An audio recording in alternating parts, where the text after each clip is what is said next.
Welcome back, family. We family over here at Headz. Today on the Headz podcast, Real Talk podcast, we're sitting down with someone who helped shift my mindset at a time. When I started Headz, Headz stands for athletes that are pursuing mindfulness. So when I was starting that journey, I knew one person that was always tapped into the mindfulness. And that's another segue of what I'm big on is branding. Because when they say your name, somebody that knows you, what's something that comes to your mind when your name is mentioned in a room? And when this man's name is mentioned, you think of mindfulness. And that's why when I was researching how I could implement mindfulness into my practice for an athlete, because it was a new term, I reached out to Kahseim, Mr. Outlaw. And years ago, I was his boss at one time. Well, see how the tables have turned. He's grown into a wonderful young man, father, wife, You got to see, we're going to clip some when he jumping in ice and stuff, just doing some crazy stuff like that. He lives the talk. And that's why I reached out to him, because there's a lot of people that talk and they're online and they say, oh, get up at this time. But this man really, really, truly, and it's an honor for him to come and sit down with me and the family. So we got Kahseim Outlaw. Welcome to the Headz podcast. Thank you. I appreciate the kind words, Justin. I return them right back to you. What you've been doing here with Headz in terms of the creativeness and the artistic side of things, the athletics, and the mindfulness that maybe you didn't just get from me. I'm sure I inspired it to some degree, but you've done your homework and you've looked at ways to implement them in your community. So that's a beautiful thing. Yeah, I'm all right, but I know. Right now we're in a nice little shared space right now. So if we do have some little noises and stuff, deal with it. We got a few questions. We're gonna jump right into it. So the first question that we got is, what originally drew you into education and working with young people? Well, I got to dig back pretty far, but I've always been somewhat of a people person. I've always enjoyed being around others, and I've always enjoyed being happy. So those two things going together inadvertently makes you work with kids, because I've heard this many times that kids are the closest to the source. They're the closest to God, if you want to say that. They just got here, they're fresh, they haven't been beat up by the world too much. Hopefully they haven't been influenced in a negative way by society, the world, their parents. So that joy that we all hope to get throughout life and sustain, it comes from children. And I don't know if that was something that I always had consciously in my head, but as I had the opportunity to work with kids of different backgrounds, of different age levels, different education levels, it always just seemed to click that it was just a natural thing for me. So I started working with children at the Y. I started working with children at the Boys Club. I started working with children with the city of Meriden. I did 20 years at the playground program as a supervisor there. And then that kind of... I forgot about that. Yeah, I did that for a long time. The free playground program was a big thing. All summer, 8 weeks, we go on trips with kids. It was a free program. I got to meet a lot of kids, and you see that lineage going on. And then... eventually led me into education. When I went to Central, I went to go Central. CCSU, Blue Devils, let's go. I went to go for education, and then when I realized how much was involved with it, I switched my major. And I went to communications, and then I went to psychology, and then I went to sociology. So that kind of impeded my progress a little bit. It took me like 7 years. We won't tell nobody that, though. But I ended up switching back to education and getting my physical education degree, and then working with kids for the last 20 years in that regard. So kind of bridging sports, bridging the enthusiasm of being an educator and trying to help people grow up into joyous adults.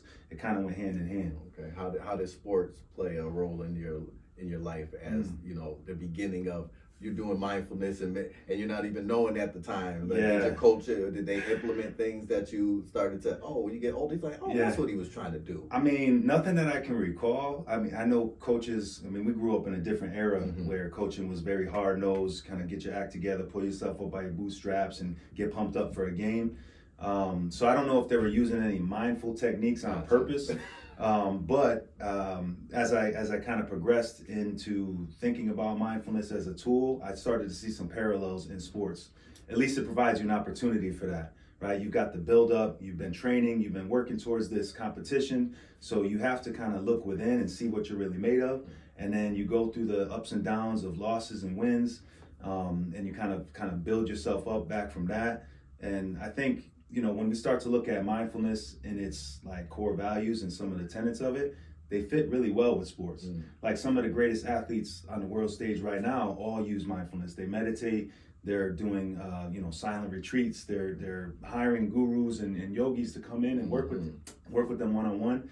So we know that there's something there, and I continue to use it to this day. I mean, I call myself an athlete. I'm a weekend warrior, really. But even before games, I check in with myself. I make sure, am I really like nervous for this? Are you playing soccer still? Yeah, I'm still playing soccer. Trying to play ball a little bit too, but my knees kind of tell me to relax. But I do play in the men's league now, and I still tap into some of those mindful techniques before I go out there and try to do my best. Gotcha. All right. After 2 decades in the field of education, what still motivates you to keep showing up with that passion? Because when you bring that level of athletics and mindfulness, you got to keep, when you get low, how do you recharge yourself? Well, I keep thinking about the kids. Like, it's the kids first. There's a lot of change. Yeah, they do. They change every second. I could be in a classroom with 25 kids, and the kid that I looked at yesterday is sitting in front of me, but that's a totally different kid. So I keep that in mind that, they might not have someone in their life that is as dedicated to their growth and their well-being as me. I'd like to think so, that the parents are the first ones that are trying to push for their kids to be the best they can be. But sometimes you get kids that don't have that. Yeah. So when I show up in the classroom, I have to keep that in mind. Like, I might be this kid's dad today. I might be this kid's uncle today. I might be the only teacher that told this kid that they loved him in their life, right? So I do that every single day. I try to show up with that kind of energy, that fostering, like, I got you energy. And, you don't always see the results right away. But when you do, that just builds on top of the motivation you had initially. And then it kind of makes you like a superhero in their life because you care so much, right? There's always that saying that says nobody cares how much you know until they know how much you care. I can't remember if it was like FDR or somebody who said that. You said it. We're going to change that. Yeah. Put my little script on there. But I found that to be really true. So just kind of caring about being there, not begrudging going into work or the school building every day like I got to be here. No, I chose to be here. Yeah, no, that's deep. That's deep. But the importance that teachers and coaches, I really talk about that a lot, especially like with sports. Like, coaches don't understand the ears that they have with the kid and the influence they have. And it's not about just the winning and losing. It's like these kids look up to you so much in your words. So it's like we can change that to be positive. I just want coaches out there to understand the power that they do have. And it's for all the kids on your team. Not just the good ones, and every single one on the team you have influence over. And it's like, that's what our job as coaches, as adults, as fathers, is to really, and what you said was wonderful. So I can't even say what you just said. Well, I got a couple of sound bites. The other one is like, kids don't listen to you, they observe you. So they see you in front of the classroom, they see you on the ball court, but they also see you when you're walking to your car. They hear you when you're on your phone with your loved ones at home. So how you conduct yourself always, it's got to be like, you got paparazzi around you. You got these kids running around and they're very impressionable. So you got to hold yourself to a higher standard. They absorb everything. My granddaughter, 2.5, she looking at something and it's like, wow. Yeah. Wow. I hear you talk about how bad she is. Ooh, I just be saying that. What made your teaching style unique when you earned Teacher of the Year? Was it the mindfulness? What stuck out? And they said, we got to give this man something, because you were a gym teacher. Yeah. And do gym teachers usually get Teacher of the Year? It happens every now and then. Okay. The cool thing about being we'll be specific, a physical educator. Okay. A physical education instructor. Gotcha. I want to be right. Gotcha. But as a gym teacher, you see all the kids in the building.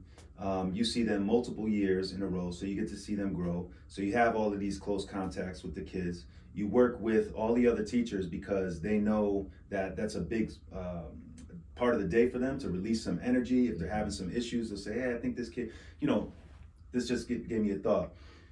There's a lot of times when kids get prescribed like double PE classes or as a treat or as a break or as this and that and the third, because they know that kids are dealing with a lot being in these school buildings, being in these seats, dealing with stuff from home. So physical activity, this speaks to that, is a huge benefit for people's mental health. So if you're struggling just to sit in a chair and focus on a project or get your grades up, go run around for a little bit. And we can't just let kids go. So where do they send them? They send them down to the gym, and then we kind of pull them in and kind of give them some purpose and some guidance. So when I got the Teacher of the Year recognition for my school, it was really because of the mindfulness. I had started a mindfulness program just on my own called the Mindful Mondays, and we ran it for probably a year or 2 years. And then I think people started to take notice. I would do it for the staff. I had my administration come down. They would sit with me, they would meditate with me, they would just relax. I would guide them through some relaxation techniques. And I think that during the time, which was like 2019, 2020, people started feeling a lot of stress. I don't know what it was particularly about that time, kind of pre-COVID, but people were feeling it. And then when COVID hit, it was like, exponential. The good thing about that is it gave people some time to just kind of reset, sit at home, relax. But to get back to your question, I think what people recognized in the Teacher of the Year acknowledgement was that I was bringing some tools that a lot of people aren't. It's become a buzzword, mindfulness, meditation, some of these different things, but not a lot of people, like you said earlier, are actually doing it and doing it for themselves and allowing that to bleed into their community. That's good. Yeah. I use mindfulness a lot less, because it's like a word that it's like, they just throw it, mindfulness, mindfulness. Yeah, like, okay. I heard of that. I saw it on the time cover, in the grocery store or whatever. Yeah, we should have did a little meditation before we started this. We could do that at any point you want. Do that at the end. We'll show y'all a little something, because he's come to my groups since I started my ball heads. I would always reach out to Kahseim. Have you come to any?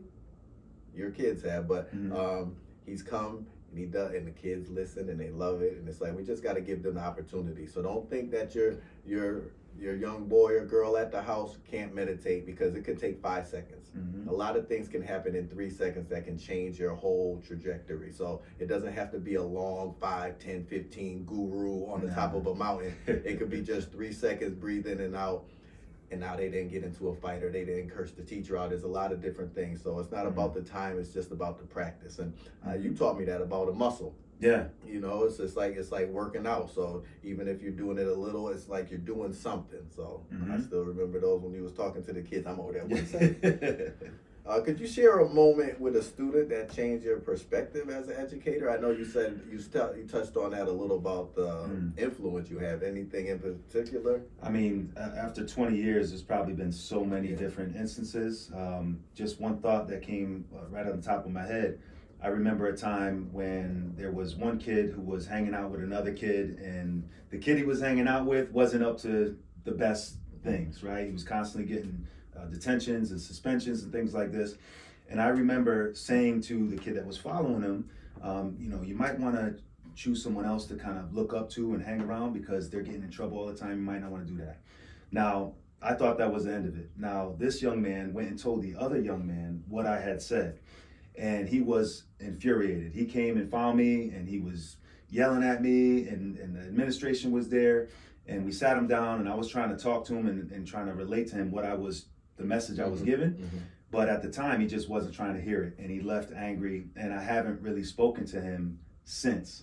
And I've always felt like I wish I had the opportunity to better explain to him where I was coming from.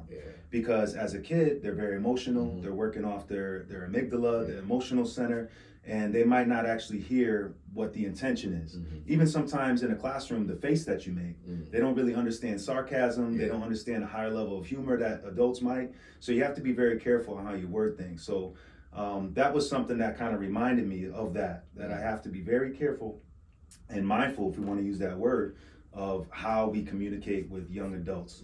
Because that moment for him might have been something that shaped his trajectory, thinking, teachers think I'm this, they think I'm that, and then they create this self-fulfilling prophecy that might end you up in jail or worse. So that was one thing that I've always kept in mind amongst others. But when you asked me that question, that was like, I don't know where it came from. It just jumped into my brain. Oh, wow, that's deep. What are the top skills that you think today's youth need that aren't being taught enough? Because I don't ever want to say, they don't do this. It's like they're being taught, but some things we might want to put the light on a little more than others. I would say personal responsibility, and this goes from as soon as they can understand the English language up until they're on their deathbed. You have to keep repeating this, that how you act, who you are, how you show up, what you say, what you do in this life is 100% your responsibility. And I think, excuse me, I think about times like today in class, some knucklehead was doing something he wasn't supposed to do. I call him out. What do you think the first thing that he does is? Points to somebody else. But you didn't see, but and they come up with all these excuses to deviate away from the personal responsibility. So I think if we tell people that and we really get them to think like my life and everything that comes of it is my making, it's not somebody over there, it's not somebody over there. And it might sound a little controversial, but I personally believe it's not somebody up there that's dictating how you said that and what you did. You have to take responsibility. And then when you do that, you can say, okay, well, I'm not going to do anything that's going to cause harm to myself or others. Let me try to do something that's going to brighten somebody's day. And then this leads into like philanthropy and volunteering and community building. But it starts with the individual. So I would say that just reminding kids, emphasizing that personal responsibility is theirs. That's their superpower. We created a whole new race of human beings with that. Okay. And we're trying to teach the kids and the adults the same, because I say, like, your words matter. Things that come out your mouth, I don't care if you're joking, if it's satire, like the things that you say out of your mouth matter. It's like, oh, I could say that, or I could be this, and it's like, you can't. It's like, because that negative energy and those negative thoughts, they really do permeate and they affect more than, because if you ever hung around people where it was always negative, it's like, you be around that, it's like, you just feel the negativity. But when you see, that's why when people come around me or you, it's like we try to change people's, trajectory of how it is. Like, I love talking to people that I don't think like me. I do that all the time. Good morning. How you doing? And a lot of times they shocked and they be like, hey, how you doing? Being a black man, it's like, we're greeters. So it's like when we come out and we're the aggressor with the conversation, with the smile and with the showing love. I used to tell my kids I love all the time. I know you say that too, but it's like for a man to tell a young boy or I love you, and we're not family and stuff, but it's genuine. You're not just saying it for a catchword to be like, I love you. It's like your actions mean it. And it's like, my love is not something that, it's not a physical. No. It's not, everything's not physical when it's coming to love, but it's just like, just some words like that can mean a lot. Yeah, you use the word genuine and people could feel that. They could feel that energy. If you got some ulterior motive behind you and they think, man, this dude's just blowing smoke, right? But if you come at them authentically and be like, no, I love you, and then watch them squirm a little bit and like, I'm serious, not in any weird way, but because I care about you and I'll do whatever I can do in my power to help you live a better life. All right. How did wellness and mindfulness become part of your approach of teaching? Because I know when you were in college, they weren't pushing that. So when you went there, you had to go on a different route and be a little controversial type to be like, I want to do, mindfulness and meditation or things of that nature. Well, as a health educator and a physical educator, we don't learn a lot. I mean, I don't know what the curriculum looks like now, but when I was in school, we didn't touch on any of this holistic health, none of this, mental, physical axis, like, how you think is gonna, determine how you feel and how healthy you are and all that. We didn't talk about any of that stuff. It wasn't until later, probably until my graduate program, that we started talking about it in depth. But I had started looking at some of that stuff before. So when I found out, I don't know, we can go back even further. I started to tap into yoga a little bit. I started to tap into mindfulness and meditation, just on a peripheral level, like just let me see what this is about.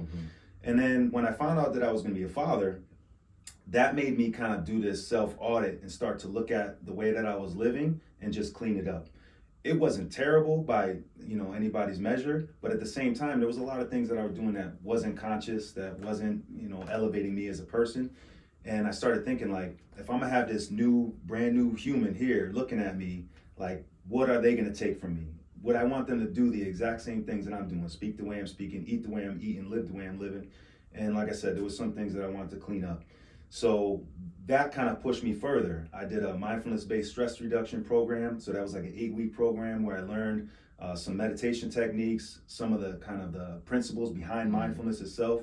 And then at the same time, I also did a $200 yoga teacher's certification. Me and Chrissy did that, my wife Chrissy. And we did that together for, I don't know, it was like 7 months or something like that. And then I was also starting my graduate program, which is all about integrative medicine and holistic health. So it was like this trifecta of educational experiences all thrown at me at once, and it allowed me to take a really deep dive. That's when I started waking up really early and doing a dedicated yoga practice and meditating twice a day for 6 months and doing all of this stuff that started to change me. I started looking at the way that I ate, cleaned up my diet, went totally plant-based, and just never looked back. And I credit that a lot to how I am. How long? This will be 11 years, January 1st. No meat? None. No animal products whatsoever. No chocolate? Chocolate we do. Okay, yeah, chocolate. That's my vice. Chocolate. So chocolate covered blueberries, chocolate covered almonds, things like that. Gotcha. But and it's kind of a testament to that, like that I can still be an athlete, I can still be strong, I can still be healthy without kind of taking on some of the energy from a different kind of diet. Just turned 45 on Monday. Well, he's looking good, 45. I'm trying. I miss some of these bags. I gotta get some rest, but 45, boy. You know? I'm over here looking 62. But, that's all right. I need to clean up my ass. We about to go to McDonald's after. Like, this is a shame. I need to hang around. My goodness. Your wife is. Yeah. She came out a little bit later. Too? Yeah. So Atlas has never had any animal products in his life. And he's a living testament to that too. Y'all look out for him because he gonna be over there serious. He gonna be something important, boy. We trying to give him the backdrop and give him all the tools so that way he can do whatever he wants to do. That's awesome. That's awesome as a father to really think about the whole child. Yeah. And that's showing love. It's like, do you really love your child if you giving them Takis and stuff? I gotta look at the mirror. Yeah. I gotta look at cut now. Let me get. What's one simple daily practice anyone can use to build emotional resilience? Because where you're at now is black belt, in that area, because you've been doing it for so many years, and it's not about what you do, it's how long you can sustain it. Yeah. So a lot of people work out 6 months, but if somebody work out 16 years, so it's like different things. So what's something simple that somebody in 4th and 5th grade could do to help build their emotional resilience right now? Well, I'm a work in progress, so I wouldn't go as far as say I'm an expert at any of these things, but there's some things that I've done that work for me, and now they're on autopilot. So I spent a lot of time just hammering it home, trying to build these kind of unconscious habits, and then being able to step back and be like, I don't really need to do those anymore because it's ingrained in me, right? So there's always meditation. There's formal meditation practices where you can sit down and either do a mantra or do some guided breathing. But really, if people want to start from like square one, you have to step away from the distractions. That's the biggest thing. If you can step away from the distractions, now you've created space where you can put in whatever you want. Distractions meaning? The screens is a big one. Other people, right? So we have this addiction to stimulus. And rightfully so. We live in a very fast-paced world. Even myself, I find myself looking at my phone way more than I want to, and then I justify it by saying, "Oh, it's email. Oh, it's social media comments. I gotta follow up on. Oh, there's this, that, and the third." But if you can give yourself, even set a timer, right? And this kind of pulls you back to the phone because you got to use it set a timer. But if you can give yourself 5 minutes in the morning, preferably as soon as you wake up, to not do anything. If you're just laying in bed when you wake up and your eyes, open up. Just sit there and do some deep breathing. Try to put a smile on your face, because that smile will then kind of get ingrained in your personality for the day, and you can carry that with you. And you don't even have to have anything to smile about. You can smile because you're alive. You can smile because you woke up again, and there's hundreds of thousands of people on this planet that didn't. You can smile because you got some loved ones in the room next to you. So there's all these little things that can be personal to you that you can kind of put in here. But give yourself the time. Before you start scrolling on social media, and I know a lot of people do this first thing they wake up, they look at all the notifications and they start doing this. Just give yourself a couple of minutes. Maybe start with 3 minutes, right? And then move up to 5. And if you notice some benefits to it, keep extending it, right? Because that's your time. I mean, how much of the day is actually yours? If you're an adult, you got kids and a spouse and bills and all these things to worry about. 8 minutes. 8 minutes. You counted it. But if you're a child, you don't have to wait till you're an adult to take responsibility for your life. You can start at any point where you wake up and say, you know what? I heard this podcast with this guy telling me to give myself 3 minutes. Let me give it a shot. Yeah. All right. And then just go from there. Okay. A lot of people get up late and they're rushing and stuff like that. So just, and there was because I've been doing some mindfulness for years. There was a quote that said, fall awake. And it was just like, when you meditate, a lot of people fall asleep, but you want to be conscious because that's when you really can have some deep thoughts. And most of the problems and the concerns that you have in your life, the answer's there. But you usually have to really let all of it, what you said with the distractions, and just let everything just calm down, and the answer will be there. You might not like the answer. You might not like what you have to do to get to where you got to go, but it's going to be there. So just having that silence is so important. So that's good. The silence is where all the answers are, like you said. I mean, even if you go in the oldest religious traditions, they fasted, they sat in silence, they went on pilgrimages where they got away from society so they can sit and commune with the higher power that is really inside of them. Awesome. So what does community building mean to you on a practical level? Well, being an educator, for me, it starts in a school building. That's the easiest way, where every day I get 1,000+ kids in front of me that I can influence in a positive way. At my particular school right now, we're kind of struggling to build that community. We've got a lot of different things pulling at us from every angle, and we need some guidance and some leadership to step in and do this. But I think just coming up with a solid vision, right?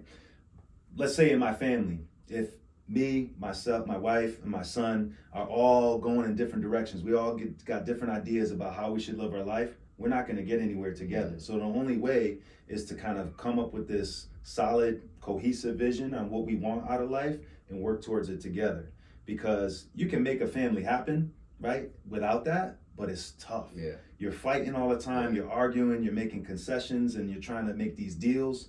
But when you're all working together towards something, that's what you got to do. So in a family, it's eating dinner together, it's watching the same program together, not having everybody on a different device, a different show. Goodness, he is or whatever. talking to me. Yeah. I mean, I'm just going off of what I've observed for me. It's true. And it's the same thing in the school building. Like, we have these tenets in the school building, justice and pride and kindness and all of these things. But if you ask a kid what they are, any individual kid, they might not know it. So we got to start at the grassroots and say, okay, let's have some assemblies. Let's get down to the bare bones, the foundation of what we're trying to build here. Because then at a middle school, you got 3 years to work with these kids. At high school, you got 4. They're conscious, they're cognizant of themselves. You put in the personal responsibility piece. You can start to do some great things with schools. I feel like we waste a lot of time in education. You've got these kids all day. You can influence them in positive ways. You can, I don't know. We'd be here all day. Exactly. I hear you on that. I hear you on that. We just gotta lock in, as the kids say. All right. Well, that segue to that. What's something that you wish more adults understood about today's kids? Because when you see them online, like, the adults are so disappointed in these kids, and they're so disappointed. It's like, where's the fault really? Yeah. I blame us. It's like, oh, they're always on their phone. They didn't create that. Yeah. We 20 years ago, we were trying to find this easy life, and this is what the product of what we were pushing. So the people that's 50, 60 years old, this is our doing. Yeah. It's not the 14-year-old that has it now. It's like, they didn't create that. They were built in this. Yeah. They're a product of this. So what's something that was my little thing, because I see it all the time. Like, they're disappointed in the youth, and they don't even know them. No. These youth are smart. Oh, yeah. They are innovative. Like, I go to them, and I'm, like, shocked at what and the thing about them, they get a lot of knowledge, and they get it like a microwave, so it's quick, but they're getting it. It's like, we didn't get all the access to the knowledge, because they have unlimited access to knowing everything. Like, my son know more than me. Yeah. He don't have more life experience, but this happened, and like history stuff. I'm like, man, I didn't even know that. But yeah, I got off topic. Sorry. No, you're right. What's something you think? Oh, me? Yeah. Interview. No, they say, like, we grow up with the saying, the children are our future, but I mean, it's not really, like, we are still the children. Yes. You know what I'm saying? Yes. We might be parents, but we are still learning and growing too. And now these kids are looking at us, and the product that they come up with is just, a result of what we've given them, really. Mm-hmm. So like you said, they're smarter than us. They have more information than us at an earlier age. They're more competent, but they don't really understand how to put all the pieces together. Mm-hmm. And I think we were fortunate because we had parents that came from a different era that instilled some of those core values in, but then we failed our kids by not relating that through. So we wanted our kids to have it easier. Yeah. Because we felt the rough. It's like, I couldn't buy no sneakers. I couldn't buy. So it's like, I wanted to be able to buy my kids stuff. Mm-hmm. We had to wait till a certain time to go out to dinner and stuff like that. I remember going to Jimmy's was like when my dad was a special time. I'm like, we going next Thursday. We balling out here. So it was just a different thing that we have more access to things, As a parent, I think if we can give them delayed gratification, right? So let them work, let them struggle a little bit, not in a way that's going to harm them or going to hurt their self-esteem or like break them down. We're not trying to belittle kids. We're not trying to, harden them for the world, but we want them to try to figure it out, because a lot of times they will, and they'll surprise you. Yes. But when they don't, we're there to be like, okay, I watched you struggle a little bit. Here's how I would do it. Take this knowledge and run with it and see how it works. But not giving them a phone at 3 years old. I can't tell you how many times I see people in the grocery store, the kid is crying or the mom just wants to get through this really quick. So they say, here, take this digital pacifier and don't bother me so I can get out of here. That's a tough one, because I know I'm speaking to a lot of people here. I'm sorry, but you have to. Don't turn it off. Keep it going. Keep it going. We got a little bit more now. Yeah, you have to go through those small battles, and they might seem big, but once you come out on the other side, now you shouldn't have to fight it much more. But the truth about it is, we know we shouldn't be giving them phones. We know we should. It's like, and that's the thing about us as humans, is we know better and we still do it. Because I remember I'm like, I'm not giving my daughter a phone when she was like, I'm not. And then 2 years later she had a phone. Yeah. Because we just got broke down where everybody else was. Yeah. And it's like, and then you make the excuse, well, how about she was strict? How about she wasn't? Nobody. I know. We can't go with the flow. We got to create our own flow and not be afraid of what other people think about us as we're doing that. Like, people say stay in your lane. Well, define what your lane is, and carve it out for yourself and go there. No, that's true. How do you protect your own peace while doing so much for others? And that's big, because we're always the one that people. It's like, what do you do to build you up? There's been different times where I did different things. Like I said before, meditation was a big part of it, where I would dedicate the morning, and then even at night, it's just my time.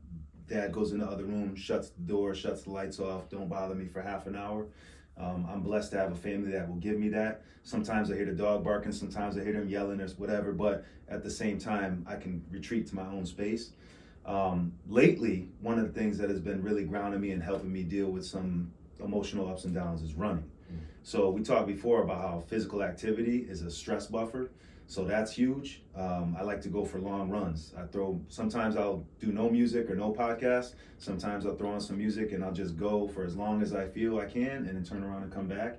I'm tired, I'm exhausted, but my head is clear and I feel productive, like I did something for me. So some people go to the bar, some people go to the club, some people do other things.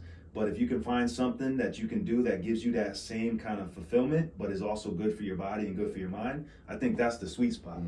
So going to the gym, playing sports whenever I can, these are really big things for me.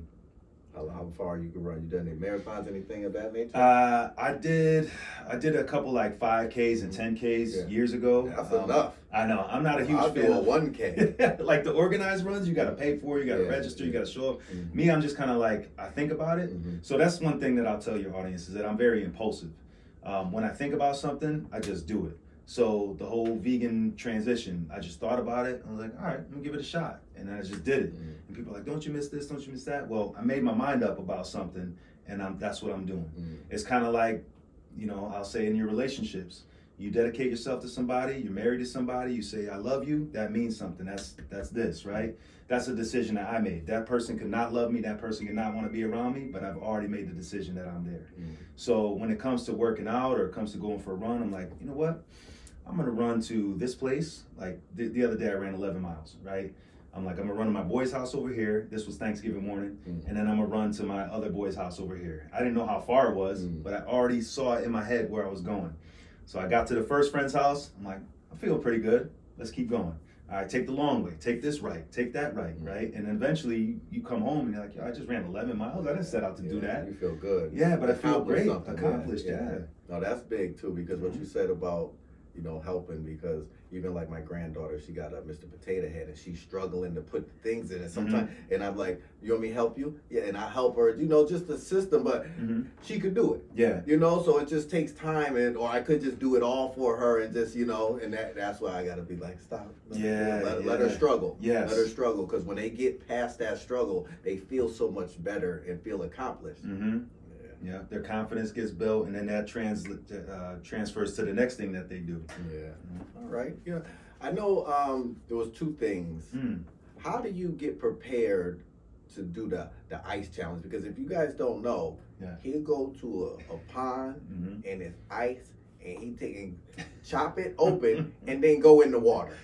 No shoe. You got shoes on? I do now. The water shoes. Yeah. When I first started, I never had them. Just toes in the water, bad. Just out there. How long you stay in? I don't. So sometimes I'll throw a timer on. Okay. The bare minimum is 2 minutes, and I just heard that on a couple different podcasts. I read about it that the physical benefits happen at 2 minutes and after. Oh, after. But there's been times when we're with other people and we're in the water talking. Sometimes we bring a football, we're throwing it around, and like 15 minutes go by, which could be dangerous, because now you can't feel your extremities. You might start. So you bring people for the first time, and who brought you? Nobody actually.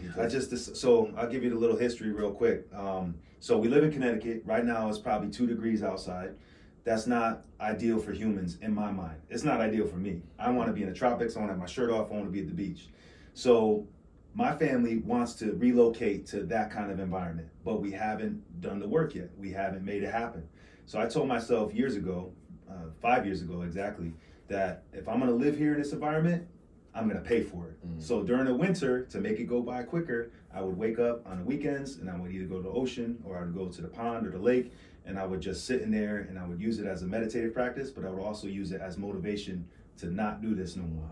So it's funny it's funny that you brought it up, because I did it for 5 years straight, and this is the first year in 5 years that I'm not doing it. Because I feel like I've milked it for everything that it's worth, right? I broke through the ice, I've sat in it for a long time, I brought other people to experience it, and now I'm like, you know what? Maybe I want to wake up a little later on a Saturday morning and eat some cereal and watch some TV. I wonder what next he gonna do. That's what I was doing. I'm waiting for the universe. Do you remember when you told me about showering? You remember? The cold shower? Yes. Yeah. Like just turn it on and cold. I remember I did it once. Yeah. He was like, yeah, do that. I did it once. Yeah. Did it once. The showering is actually harder because you could just back out of it. When you're immersed in the water, like there's nowhere to go. So I did that with my sons. We did the cold plunge, the hot, and you go back and forth 2 minutes. But that was kind of fun, because it really, that mental, because you want to get out. Yeah. As soon as you get in that water, you want to, but it's like, let me just stay in there. And then having my sons around staring at me, I said, I got to stay in there. I did one outing for a group, a bunch of kids in New Haven. They got a bus. They shipped these kids out to Hammonasset, and they met me out there, and we jumped in the water. It was about 20 kids. And these were kids that struggle with mental health, with addiction and stuff like that. And when they got there early in the morning, the sun's rising, it's freezing out. It was actually raining. These kids looked miserable. They didn't even want to get out the bus. They're in their bathrobes. I'm like, what are we doing here? What are we doing? When these kids got in the water, everything changed. They were smiling, laughing, splashing each other, like screaming like little girls. It was awesome to see, because it totally woke them up. And it showed them that they could do something that they previously thought was impossible. And that's something that they're going to talk about forever. Yeah. And that's the thing about things that we want to bring them out of their comfort level. They're going to do something that they didn't even think about. And, just try it. You might not like it. You might not ever do it, because you would do with the cold shower. I tried it, and I'm like, but if I can get through that, my mental is going to be so much, because if I could deal with this for 5 minutes, what life out here, Meriden, please, so I get it. You took the words out of my mouth, and that goes back to, you said, what's one thing people can do? That is one, right? Because you might go through your whole day, your boss, your colleague, your classmate, whatever, is giving you some grief, some problems. Is nothing compared to sitting in cold water on purpose and breathing, getting through it, So. Well, and that's another thing about And that's why it's important for the cold shower. I'm going to get back on that because we live too comfortable. You know, everything is so comfortable. And when you take some of that comfort away, how do you react? Yeah. You know, it's kind of like when I tore my knee and I couldn't walk and I had to, it's like that basic to learn how to walk again. It's like, imagine take the heat or the lights go out or the grid. It's like people will lose their mind. I know. And TikTok going, it's like, so it's like important for us to detach ourselves from, you know, because we really are controlled by outside forces, and for human beings, one of the things about mindfulness, human doings. We're not human beings. It's like we're human doing. We're always doing something. We're doing, and just being here is enough. Yes. And that's what we're gonna segue to the last part of your book. Yes. You know what's the name of your book? We Are Enough. We Are Enough. Yeah. Put the picture. Boom. So it's like go get the book. What inspired you for the book? It was really the mindfulness. So when I did that 8-week course in mindfulness-based stress reduction, we used to start off with a meditation that was essentially the same meditation that I used as a script for the book. Okay. So I had reached out to my teacher before I even thought about doing it, and I asked her, I was like, "Where'd you get the meditation?" And she's like, "I don't know. It's always been around."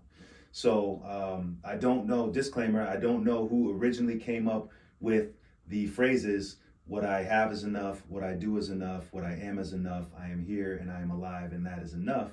But that was the script that I used for the book, and I just branched off of that and made it into a little bit of an accessible thing for kids and students and basically people of all ages. So we are enough. So I think that self-reflection of who you are is very important. Like I did a personality test, and I kind of pushed that because how can you help others if you don't know who you are inside? Yeah. So, and I think that's deep for people to understand, because a lot of people like, you know how people talk about you or come, but it's like, what do you feel about yourself? Because you know who you are. Yeah. You know who you are deep down inside, and it's like that's what we want to tap into, because when you tap into that, now you can really flourish out there in the world. Yeah. I mean, you can't wear a mask and then demand that other people show authenticity or be original while you hiding behind something. So you have to be vulnerable. Yeah. There was years ago where a teacher told me not to use the word vulnerable with people because it like might incite fear or make them feel some kind of way. But vulnerability is a superpower. Like if you sit in front of me and you let yourself be seen, then that allows me to do the same thing. Yeah. But if you're guarded and I can feel that energy, then I'm like, I'm not going to tell this dude that, X, Y, and Z. So that's I've important. cried in front of my mentor programs. Like I've shown that vulnerability, and when I do that, like the kids, they'll look at me and they're like, wow. Yeah. I'm like, listen, this is me. I'm not trying to sugarcoat stuff. If I talk about my mother, if I talk about certain situations, I'm going to release some emotions. And it's all right for a grown man to cry. It's not. It's all right. I don't want to. I be trying to stop. But when you going, it is what it is. And most of the times, those kids will come and hug you and put their arms around you because they really do care. But it's like, it's all right to show that vulnerability. Yeah, real recognize real. Yeah. And it doesn't get more real than when you let that armor down and just show that underbelly. That soft. They call it soft white underbelly. Right? So that's what I want to bring people on here to inspire. So we want to stay inspiring people, stay just pushing, staying connected. I want to say thank you again to Kahseim Outlaw. I appreciate all the work you've done, and nothing but success for you in the future. Thank you, Jess. I appreciate it, man. No problem, brother. All right. And on that note, we'll be back next time with another guest. I don't know if they're going to top that. I don't know. But all right. I'll see y'all later. Peace. Bye.